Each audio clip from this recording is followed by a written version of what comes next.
Well, I want to bring in right now as CEO of the Independent Power Producers, Dr. Alec Plema Petokbo joins us right now on the line. Doc, thanks for your time here on Top Story. You were owed some money. I want to deal first with this Ononasogli challenge. Has this been resolved? Thank you very much, Evans. Thank you. Good evening to you and to your listeners. Asogli is still unpaid, and we are still idle. We are not working. You started a conversation with the government over this. How far did it travel, and what has been the outcome? We've had series of conversations regarding our debt position. The government has made promises, to say they've not been able to honor any of the promises. So for conversation, we are in that day in, day out. You said they've been made promises, but exactly. No commitment so far. No payment has been received. But what's the challenge? We've not received any tangible reason for not being paid as we speak, because these are promises they themselves made with specific date, time attached, but have not honored it. So whatever the reason is, as we speak now, I cannot tell. So the plant remains shut down. You must be losing during this period. This is a period that you should be producing because you owe, don't you, yourselves? It costs so much to produce the power. Exactly. And we have reached a stage that we cannot just operate the power plant because the fund is not there to keep it on. It's very costly to run a power plant. The government said they simply haven't got the money, or they need to reconcile how much you're claiming they owe you. There is nothing about reconciliation. This reconciliation is something we do on a monthly basis. So that is actually not part of it. I understand that last month, the finance minister directed the controller to pay Ononasogli $30 million. Do you know about this? Yes, we received that notification that he has instructed the controller to pay, but we have not received even a peso out of that. Have you followed up to see clarity on why that directive has been given, but you don't have the money? No reason has been assigned, and we follow that on daily or even hourly basis. No reason at all has been assigned to why the payment has not been made to us. In the midst of that, though, how do you plan to recover what you're owed? Because that amount of money is quite significant. You're talking about more than $259 million. Well, this is let me say, the protest action that we can take as far as the debt is concerned to shut down, because simply we cannot continue to run. And this is a debt hanging on ECG. So ECG must be coming out with ways to settle this debt. The cash waterfall mechanism was set up to deal with this. On a monthly basis, you're not getting your due? We are getting allocations out of the cash waterfall. But mind you, the cash waterfall was not to satisfy our dues. It's just to provide a fair platform of sharing whatever comes in. So for us to attain that level of sufficiency, it's not an issue of cash waterfall, but how much ECG is able to generate into that waterfall.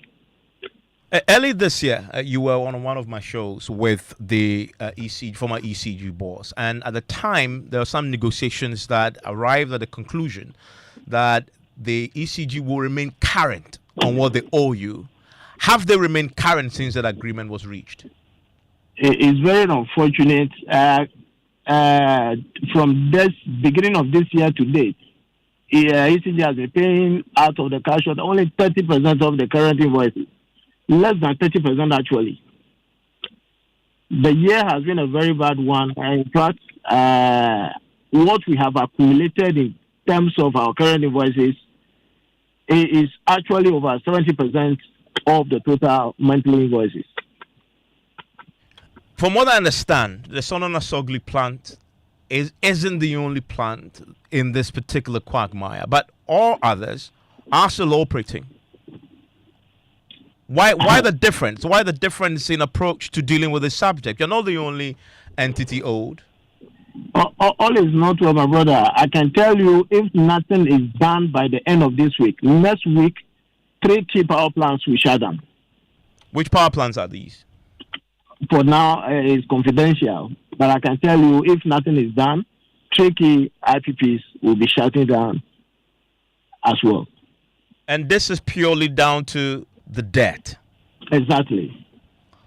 You are the CEO of the Independent Power Producers Group. How much in total are you all owed? Do you know? We've lost count of it. Like I said, the whole of the year has been a bad one. Nothing has really changed. It's still in the range of 2 billion plus. 2 billion. There was some reconciliation that was supposed to happen. Did that happen? There is no difference that reconciliation will bring out, because for us, we are very up to date with our numbers on monthly basis, so we know what we are talking about. I made it clear some time ago to you that government does not really know how to account for the power sector figures. They only take our monthly voices and be adding and subtracting how much they are paid. So you don't even have to trust figures coming from them. You've said that if the debt situation is not dealt with immediately, you're going to have at least 3 of the IPPs shutting down by the close of next week, you said. Not next week, beginning from next week. Beginning from next week. Yes. From the list that I see, you have Sonon Asogli, yourselves, you've already shut down. Car Power Ship, we have the Amandi, the TCE Amandi, you have the Sempower, you have the Senate, you have AXA, you have Bridge Early Power. Which of these are you referring to? Like I said, for now, I cannot disclose that. But when we get close, it will become public. There was a threat some time back, a similar threat, that the IPPs were going to shut down. That was averted because government stepped in. And in fact, we've seen that the finance minister a short while back had announced that some negotiations have happened. Very positive outcome indeed, he says. So what has changed? That from early next week, 3 IPPs will be shutting down, when the finance minister has been very positive, that the outcome of the negotiations have been very positive. If what he said was true, you will get to know from next week. I've made it clear that those statements that he made were actually political. He cannot produce any single agreement that he has signed with any IPP public. If he has, let him share it with us publicly for us to see. He mustn't share the contract, Mercy. He simply was making a point, but there have been negotiations. And some of the IPPs had agreed to take a haircut, if you like. You know, I said to reach an agreement means that the 2 parties have reached a meeting point. And definitely there are conditions, precedents that must be honored for the contract to be fully signed. And if those things do not happen, you cannot say that you have concluded an agreement or you have reached an agreement. You contribute some 560 megawatts to the national grid.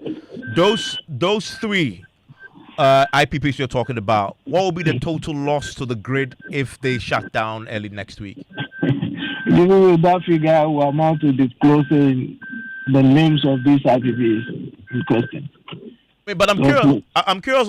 You're comfortable telling us that it'll be shutting down, but you're not comfortable telling us who they are. I mean, someone also didn't make bones of the fact that they're shutting down. I stated that if there is no intervention before the week ends, beginning next week, 3 key IPPs will shut down, in addition to Sonon Asogli. I mean, this sounds to me. There may be an intervention before then. In that case, there may not be the need to disclose the IPPs in question. But if there is not, I will speak to you and I will disclose the IPPs concerned. This sounds to me like a negotiating tactic. That you're throwing it out there to force the government's hand to sit and negotiate. Not at all. Not at all. I'm very practical with what I said. It is something that cannot be concealed. Next week, if nothing happens, you will testify yourself. Not a negotiation tactics at all. All is not well, I can tell you. Some companies, the whole of the year, have not received even anything at all. You mean the whole year?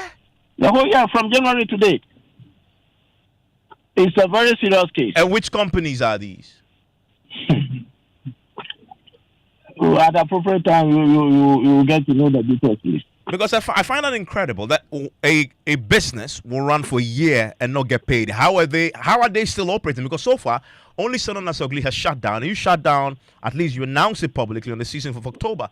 It doesn't sound to me like an IPP can continue to operate for a year without pay. There are very serious things that have happened during the period, but not made public.